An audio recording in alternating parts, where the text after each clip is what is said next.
Hi everyone, welcome to इविट कैश और स्वागत है आपका एक और एपिसोड में जिसका नाम है चार्ट ऑफ द वीक, जिसमें हम हर हफ्ते चर्चा करते हैं एक ऐसे चार्ट की जिसमें हमें कुछ खास पैटर्न्स दिखते हैं, कुछ खास एक्टिविटीज दिखती हैं या कुछ ऐसा दिखता है जिससे हमें लगता है कि आगे आने वाले समय में इस स्पेसिफिक चार्ट, स्टॉक या कंपनी पे किसी भी प्रकार का अपवार्ड या डाउनवर्ड मूवमेंट बन सकता है। चलिए चलते हैं इस हफ्ते के चार्ट पर और डिस्कस करते हैं इसके पीछे के लॉजिक के बारे में।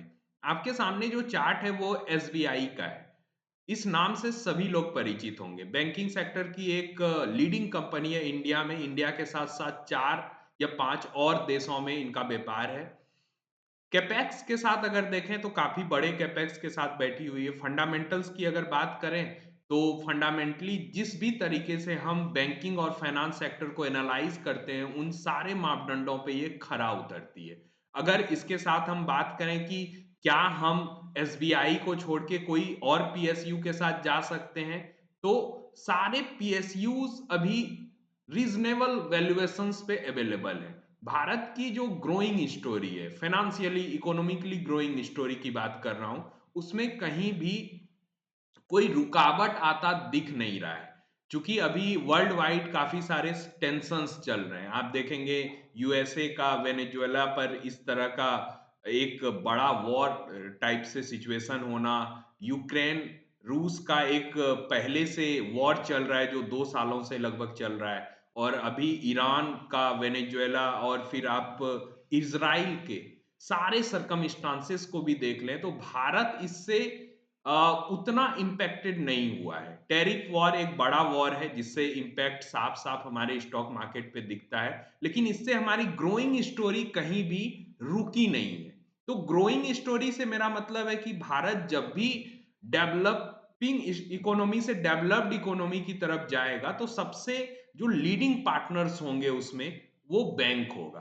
तो एसबीआई पर नज़र हमारी इस हफ्ते इसलिए पड़ी क्योंकि फंडामेंटली काफ़ी रीज़नेबल दिख रहा है और सारे सर्कमस्टांसेस सही दिख रहे हैं।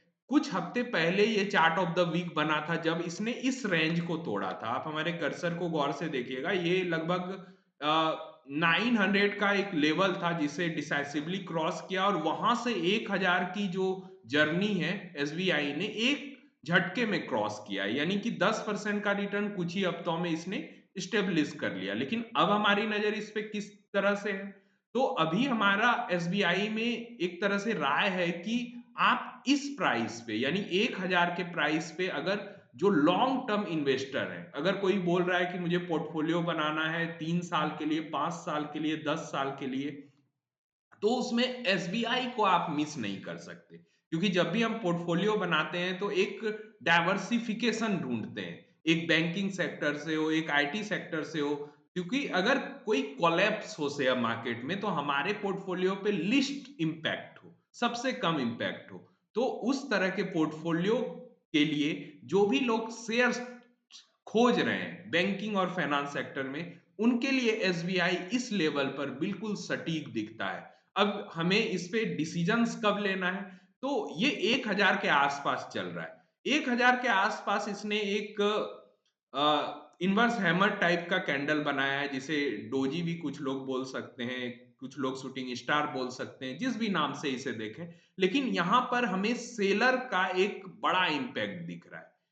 1500 1500 ये 500 के गैप पर सभी स्टॉक्स में एक साइकोलॉजिकल बैरियर होता है।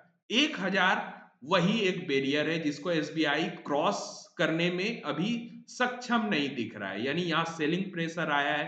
हो सकता है ये आपको 950 950 960 970 के रेंज में या 900 के रेंज में तो पॉसिबल नहीं दिख रहा है, लेकिन इन किसी रेंज में अगर ये आपको मिलता है 950 के आसपास, तो एसबीआई को आप खरीद सकते हैं क्योंकि यहाँ से एक नई स्टोरी स्टार्ट हुई है एसबीआई की, जिसमें आप भी भाग ले सकते हैं। तो ये प्योर लॉन्ग टर्म इन्वेस्टमेंट के लिए है, जिनको भी किसी भी प्रकार का इन्वेस्टिंग या ट्रेडिंग बेट लेना हो एसबीआई पे, तो अपने फाइनेंशियल एडवाइजर की राय ज़रूर ले लें। मिलते हैं अगले हफ्ते next chart of the week के साथ, तब तक के लिए सारे लोगों को बाय।